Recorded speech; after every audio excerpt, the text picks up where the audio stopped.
이데일리 편집국 기자와 함께 시장의 주요 이슈들, 기업들 얘기 자세히 좀 살펴보는 인사이트 시간입니다. 오늘은 이데일리 편집국에서 바이오 쪽을 담당하고 있는 석정 기자 모셨습니다. 기자 어서 오십시오. 네, 안녕하세요.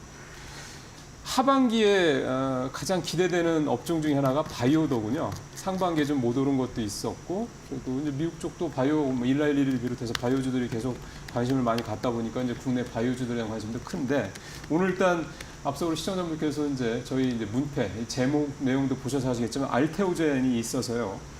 많이 관심을 갖고 보실 분들이 좀 계실 것 같습니다. 알테오젠 얘기부터 좀 해보죠. 그러니까 첫 바이오 시밀러. 네.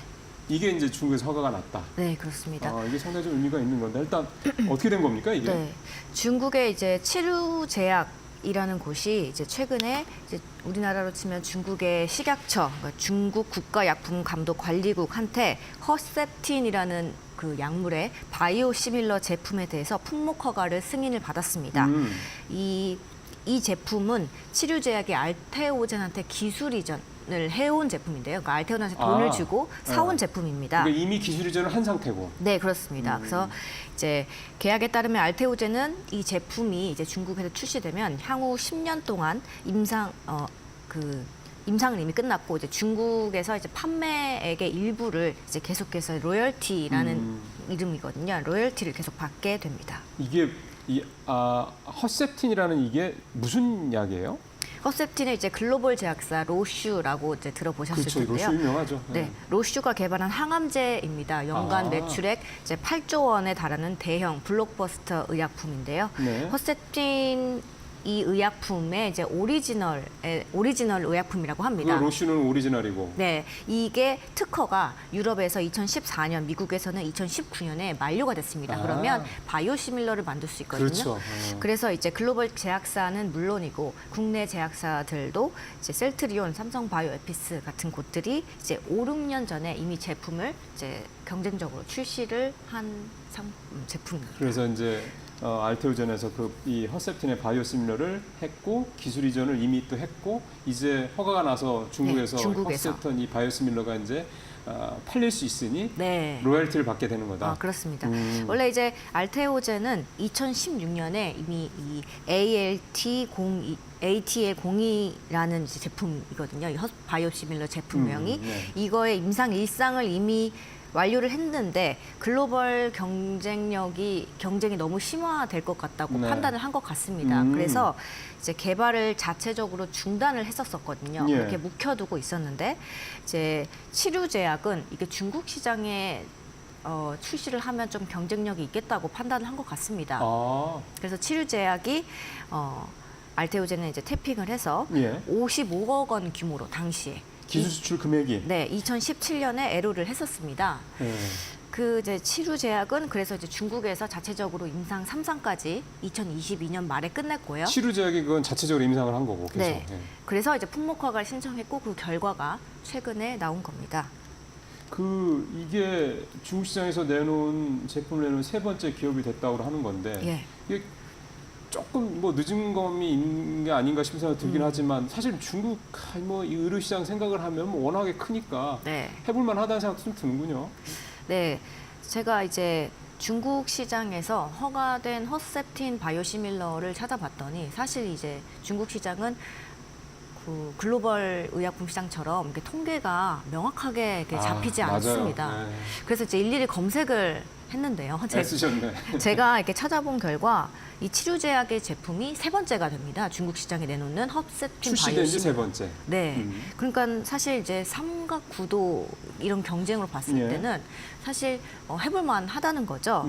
이제 2020년에 3S 바이오의 제품 그리고 헬리오스 바이오텍의 제품이 각각 허가를 받았고요. 그리고 이 외에도 절강 해정제약이라던가 화람 바이오라던가 5개 제품이 현재 임상 3상을 진행 중이지만 이제 치료제약은 이 앞서 2020년에 승인받은 이제 2개 제품에 이어서 이제 바로 세 번째의 이제 시밀러 제품으로 딱 시장에 진입을 한 거기 때문에 충분히 경쟁력이 있다 이렇게 판단이 되고 있습니다. 그 지금 5개 제품이 임상 3상 중인데 아직 임상 3상이고 임상 3상에서 뭐 다 성공한다는 보장은 또 없는 거니까 그렇죠. 그 사이에 시간에 충분히 한번 해볼 만하다. 그러면 이제 중요한 거는 이제 사실은 뭐 잘 팔려서 네. 결국 알테오젠이 로열티를 많이 받는 게 되게 중요하잖아요. 왜냐하면 앞서 2017년도에 기술 수출할 때 55억 규모라고 해서는 제가 이제 뭐 너무 큰 회사들 얘기만 들어서 뭐 무슨 기술 수출한다 그러면 막 조 단위 몇천억 단위 얘기를 주로 많이 듣다 보니까 55억이면 기술 수출에서는 아주 큰 재미를 본 것 같지는 않다. 그러면 많이 팔려서 로열티를 많이 받으면 되겠다 이런 생각이 들어서요. 네, 맞습니다. 이제 시장에서는 이제 당연히 알테오젠이 얼마나 받을지 이 로열티에 대해서 좀 관심이 많습니다. 그리고 이제 뭐 이 로열티 이전에도 알테오젠은 그동안 꾸준히 치료 제약한 때 뭐 임상 3상에 진입할 때 풋모커가 신청할 때 뭐 이렇게 마일스톤이라고 하거든요. 그 개발 임상 개발 단계에 따른 단계. 네, 예. 중간 단계에 대한 돈을 좀 받기도 했었습니다. 그렇군요. 네네. 그런데 이제 제일 중요한 건 말씀하신 것처럼 판매에 따른 로열티겠죠. 예. 그래서 이제 제가 중국 시장이 그러면 전체 바이오시밀러 허셉틴 바이오시밀러 시장이 얼마나 되는지 추정을 해야 그렇죠. 되지 일단 않습니까? 그게 중요하죠. 그래서 이제 나름 검색을 해봤는데 일단은 중국 바이오시밀러 분야에서 선두를 달리고 있는 곳은 아까 말씀드린 헬리우스입니다. 네, 네. 여기에 매출액으로 한번 추정을 해볼 만한데요. 헬리우스가 출시한 허셉틴 바이오시밀러 지금 회사 매출의 60%가량을 차지하는 최대 품목으로 자리를 잡고 있는데 지난해 예. 헬리우스 바이오텍 매출이 45억 5,353만 위안, 우리 돈으로 8,619억 원이었습니다. 이 중에서 시장이 작지 않네요. 예. 네, 이 중에서 이제 중국에서 판매한 허셉틴 시밀러 매출이 5,005억 원, 그러니까 5,000억 원이나 팔았다는 거죠. 이거는 저 헬리우스 바이오텍 하나잖아요. 네. 어. 그런데 이 중국에서는 통상 이제 워낙 땅이 넓기 때문에 그렇죠. 시장 점유율 30%만 달성해도 업계 1위라고 이제 봅니다. 그렇기 때문에 헬리우스 시밀러 시장 점유율 30%, 연 매출액 5천억 원 이렇게 가정을 하면요. 전체 시장 규모 1조 5천억 원이라는 그 계산이 나옵니다. 그렇죠. 그래서 이제 여기에서 알테오젠의 시밀러가 10% 시장 점유율 달성한다고 계산하면 연매출액 단순 계산할 때 1,500억 정도 나옵니다. 그런데 이제 로열티 비율이 그럼 여기서 얼마인지를 알아야 되는데 공개를 하지 않고 있거든요. 잘 안 알려줄 것 같긴 해요. 네, 보통의 바이오텍들이 로열티 비율을 알려주지 않습니다. 네. 그런데 이제 통상적으로 평균으로 계산을 해보면 그렇죠. 네, 한 자릿수인 경우가 많거든요. 아. 그런데 이제 한 자릿수에서도 최대로 늘렸어요. 9%라고 제가 계산을 해보면요. 예상 수령액 135억 원입니다. 연간. 그리고 이제 만약에 시장 점유율을 20% 달성을 하면요. 예상 수령액 270억 원이 나옵니다. 예. 뭐 헬리우스를 나중에 제칠 경우 당연히 이제 로열티는 늘어나겠지만 보수적으로 10%일 때는 수령액 135억 원, 20%일 때는 270억 원 예. 이 정도로 추정이 됩니다. 그리고 사실은 어쨌든 계속해서 항암제에 대한 수요는 중국 내에서도 계속 뭐 늘어날 네. 테니까 중국도 사실 고령화가 굉장히 빠르게 진행되고 있는 나라이기 때문에 여튼 이 의학 바이오 쪽의 수요는 뭐 계속 늘어날 수밖에 없는 거니까 근데 말씀하신 대로 통계가 조금 불명확하다 보니 추정을 한다는 게 좀 쉽지 않다라는 그 말씀을 좀 하신 거고 근데 이렇게 어쨌든 뭐 9%로 로열티를 감안해서 대략 한 270억, 한 300억 정도 이렇게 된다고 그러면 뭐 알테오젠 입장에서 때는 무시 못할 그런 캐시카우 역할을 할 수 있다라고 보는 거고 이건 또 이제 발생이 시작하면 이제 매년 발생을 하는 거니까요. 네, 그렇습니다. 그런 것도 굉장히 의미가 있는 거고. 근데 이 치료제약이라는 그러니까 이 허셉틴 바이오시밀러를 이제 출시할 이제 치료제약이라는 회사가 중국 내에서 이제 정말 비전이 있고 좀 성장세 있는 제약회사냐 아니면 그냥 고만고만한 회사 이것도 중요할 것 같은데요. 그렇습니다. 2022년 기준으로 말씀드리면 중국에서 치료 제약이 톱5 안에 드는 제약사입니다. 큰 회사네요. 네, 제품 판매 규모에 있어서 중국 내에서는 1위를 달리고 있고요. 전 세계 70개국의 제품을 수출하고 있고 이제 해외에서 4개국에다가 총 14개 법인을 운영하고 있는 대형 제약사라고 보시면 됩니다. 이제 강력한 판매망을 구축을 하고 있기 때문에 이제 빠른 시간 내 시장 점유율을 달성할 수 있겠다. 이렇게 알테오젠이 기대를 하고 있습니다. 예. 또 알테오젠이 이야기한 게 우리는 원가 경쟁력을 충분히 확보를 했다. 그래서 저렴한 가격에 출시를 할 수 있다. 그래서 그만큼 경쟁력을 네. 차지할 수 있을 걸로 판단한다. 이렇게 알테오젠 측이 이제 공시 사항에 그렇게 밝혔습니다. 지금 석 기자 말씀하신 동안 화면에 중국 항암제 시장 현황 떴는데 1위가 로슈고 보니까 다시 한번 보여주면 좋을 것 같은데 보니까 치료제약이 4번째인가 되네. 로슈까지 포함해서. 그렇다고 그러면 항암제 쪽에서 중국 내에서도 상당히 입지가 좀 단단한 그런 회사고 저는 좀 눈에 띄는 게 전 세계 70개국에 제품을 수출한다. 그러면 이 허셉틴 바이오시밀러도 다른 나라 수출도 할 수 있다는 얘기잖아요. 뭐 우리나라도 들을 수 있는 거 예를 들면. 그렇죠. 그러니까 충분히 그렇죠. 어떻게 보면 매출이라는 게 지금 석 기자가 추정한 매출은 중국 내에만 하신 거고 네. 해외 수출까지 감안한다면 네. 조금 더 로열티 수입이 늘어날 수 있다는 부분에 대한 네. 뭐 너무 제가 긍정적으로만 보는 건 아닌지 모르겠습니다만 얼마든지 매출은 그렇게 국내외에서 네. 다 중국 내외에서 발생을 시킬 수 있다 이런 점도 좀 감안할 수가 있겠네요. 네. 자 하나 다음 얘기 회사 얘기 이것도 사실 되게 좋은 얘기인데 바이오업계 또 빅딜 그러니까 제일 좋은 거는 역시 기술 수출인데 네. 오름 테라퓨틱 네. 사이즈가 이거는 크네요. 그렇습니다. 이제 오름 테라퓨틱은 비상장인데요. 아, 이건 지금, 비상장이군요, 이 회사는.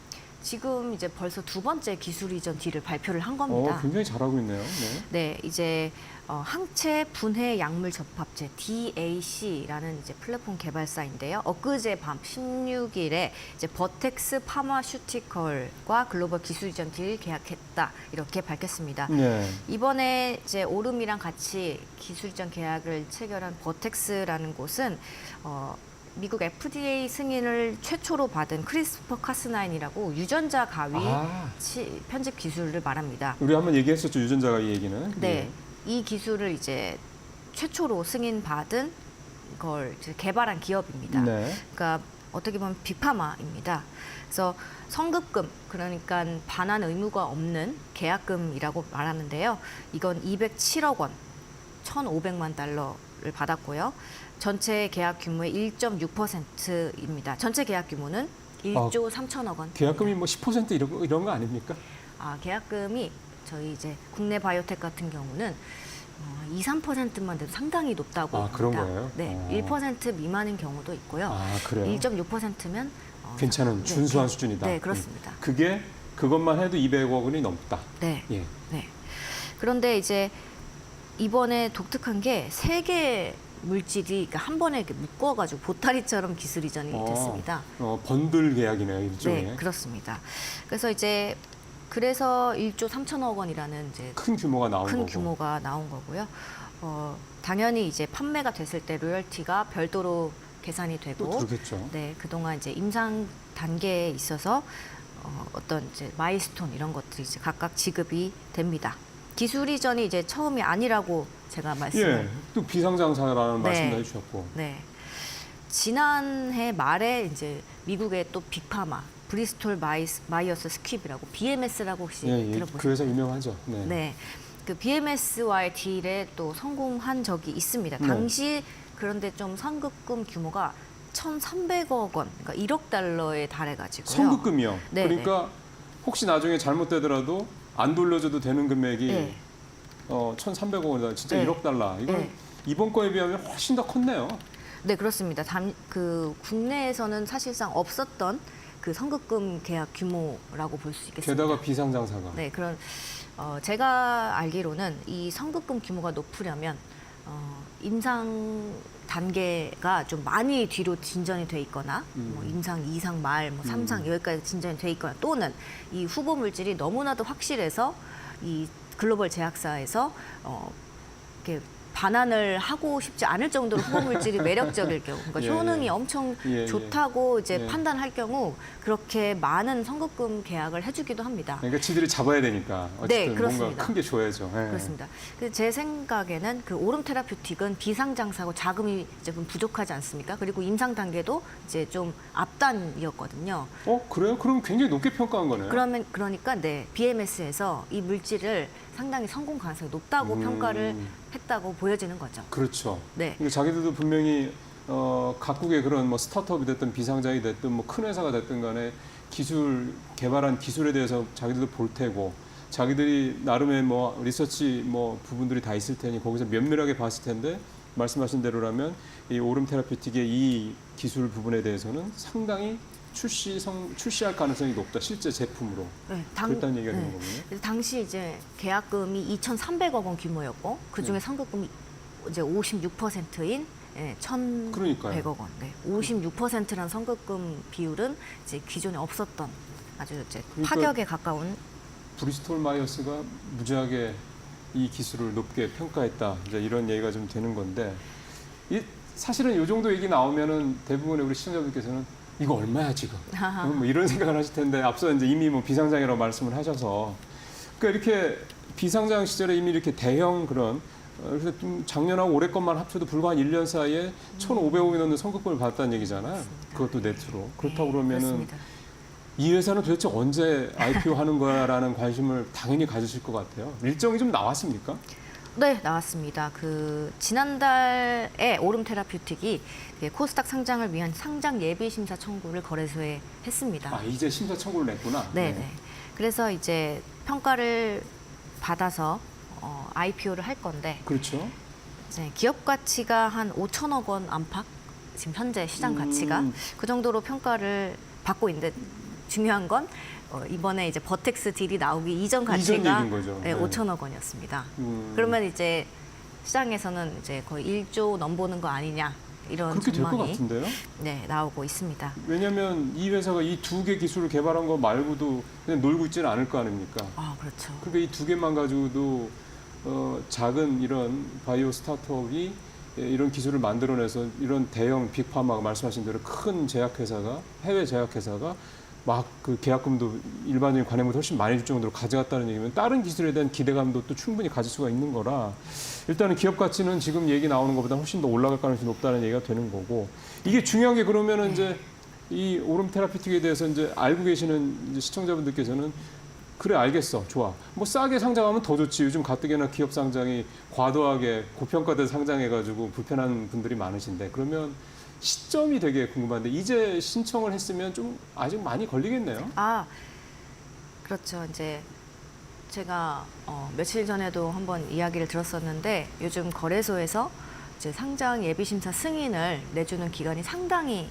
길어졌다. 꼼꼼하게 본다고 그러더라고요. 네, 바이오텍들이 좀 힘들어한다 네. 이런 이야기를 들었었습니다. 평균 9개월이라는 계산이 아유, 그럼 나왔었습니다. 연말 넘겠네. 그런데 이제 거래소에서 이런 이슈들이 계속 시끄러우니까 아예 TFT를 따로 구성을 해서 이 바이오텍 상장 예비 심사만 이런 상장 예비 심사 업무만 보는 이제 팀을 따로 꾸리겠다. 그래서 기술을 좀 기간을 네. 좀 짧게 하겠다. 네. 이렇게 또 발표를 했거든요. 그 이후에. 그래서 이제 또 지금 현재 평균 9개월인 심사 기간이 6개월, 5개월 이렇게 다시 예전처럼 짧아질지. 왜냐하면 예전 평균은 제가 계산하기로는 4개월 정도였거든요.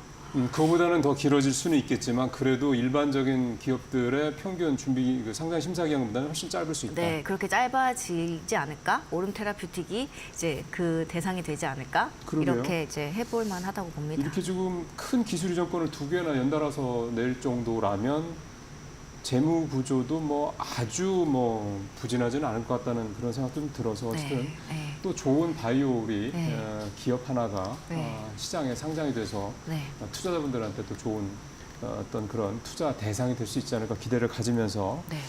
오름 테라피틱은 이 정도 마무리를 하고요. 네. 아미코젠 얘기를 또 준비를 해오셨더라고요. 네. 이 아미코젠 그 전략적 투자자들의 관심을 많이 받고 있다. 뭐 이런 얘기가 네. 지금 나와서 어떻게 되는 겁니까? 구조 조정을 하고 하고, 있다, 있고 예. 이제 전략적 투자자 유치도 하고 있다 네. 이건데요. 이제 최근에 아미코젠은 매각설에 이제 휩싸인 바 있고 또 자회사 비피도의 횡령 이슈도 터지고 이래서 좀 안팎으로 좀 어지러웠습니다.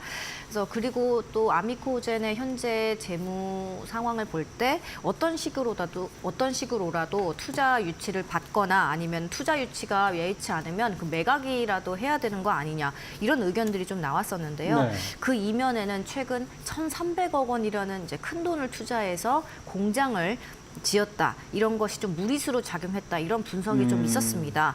그래서 이제 아미코젠이 이 공장을 준공한 다음에 올해 1분기 영업 적자로 돌아섰고요. 장단기 차입금은 한 1,000억대로 늘어났습니다. 예. 그리고 현금성 자산은 129억 원에 불과한 상황으로 이제 집계가 됐고요. 그래서 회사 정상화를 위해서 구조조정을 하겠다 이렇게 이제 아미코젠이 저 이데일리에 이제 밝힌 겁니다. 예. 구조조정은 이제 자회사 합병, 매각, 청산, 뭐 자회사 뭐 상장 이렇게 이제 이루어질 전망인데요.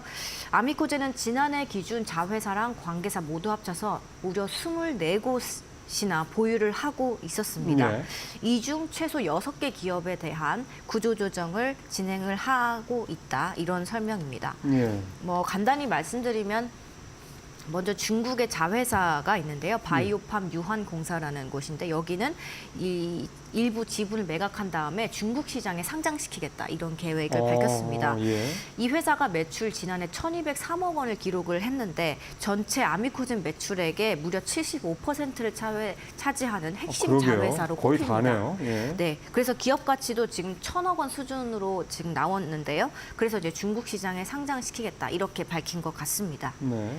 그리고 이제 두 번째로 비욘드셀 그리고 YB 바이오라는 또 다른 자회사는 아미코젠에 흡수 합병을 시키겠다 이렇게 밝혔는데요. 효율성 측면에서 좀 정리를 하겠다 하는 이런 의지로 좀 풀이가 됩니다. 중국 자회사가 전체 매출의 본사 매출의 75% 차지하는 이제 핵심 자회사인 건 좋은데 또 상장하는 것도 좋은데 이게 마치 이제 현대차가 현대차 인도법인을 상장하는 것 관련돼서 이제 현대차한테 어떤 영향을 미치는 이게 사실 되게 시장에서 관심이었는데 그동안 현대차 주가 많이 오른 거 보면은 긍정적이다는 쪽으로 보는 거였고 말씀하신 대로 아미코젠도 이 중국 자회사가 상장이 되는 게 아미코젠 본사 또 본사의 뭐 재무 상황이나 또는 주가에 긍정적인 영향을 미칠지 여부는 이제 조금 더 좀 보긴 봐야 되겠네요.